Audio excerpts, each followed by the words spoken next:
I'm here to pay tribute to my grandfather, Robert Mitchell, who basically was a very influential individual throughout my entire life, and just kind of the memories I have of him and his contributions, but he also served in World War II as well. So my grandfather was drafted into World War II in the 1940s, and he became 18 years old in 1942. What he kind of told us about is that he drove around generals throughout Europe during his time in the service, and that was kind of his main job while he was doing that.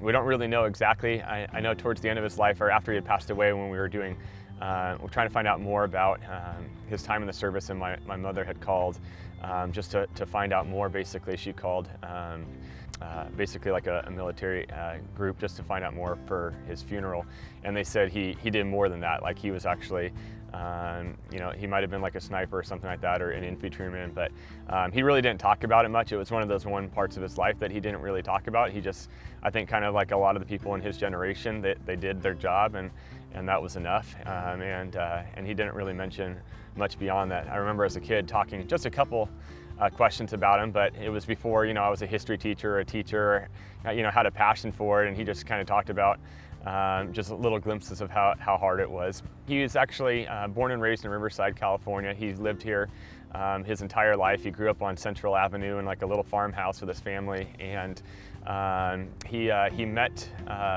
his wife, Helen Mitchell, originally Helen Grover, and so they met at Riverside Auditorium at a little dance, and they actually were married for over 60 years until he passed away in 2011. So growing up and just that influence of having a couple that was married their entire life, I think it's something that influenced my parents and my family hopefully as well. So after he got out of the military, he took up a couple jobs. I know he worked at Roar in Riverside, which was basically working on planes.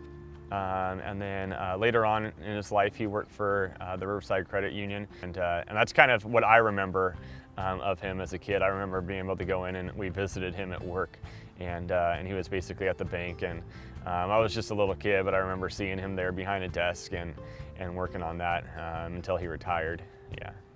So my grandpa and my grandma as well, but they went to literally every single event, athletic game.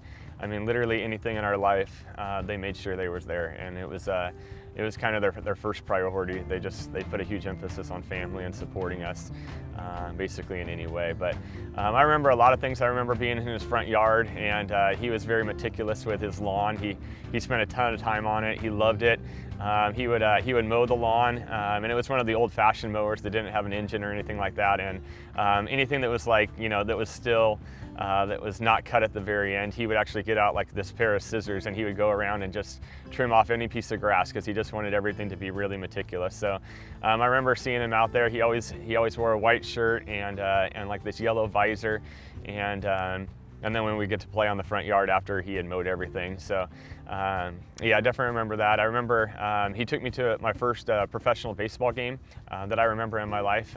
We went to the Dodger game, and I just remember being a kid and kind of it was overwhelming for me, but being able to have that moment that I remember with him in the first part. So when I was a little kid, those are the things I remember obviously the most. But as I got older, he just loved to have us over. He loved to cook. He loved to sing. He loved to hum tunes. He was always basically singing a song or whistling. He had sort of a song for almost everything, and he put a tune on it. So he loved to cook. He loved food, and it was kind of always the thing within our family. Like, his plate was always lit clean. I mean, it was where there wasn't a drop on it, and he would, I don't know if it was a product of the fact he came out of the Depression or what, but he always made sure his plate was completely clean, always put that on us too to make sure he ate. But yeah, I think, so my grandpa, was just really dedicated to basically whatever he did. He wanted to do his best. He was really a servant, sort of the way he treated my grandma his entire life.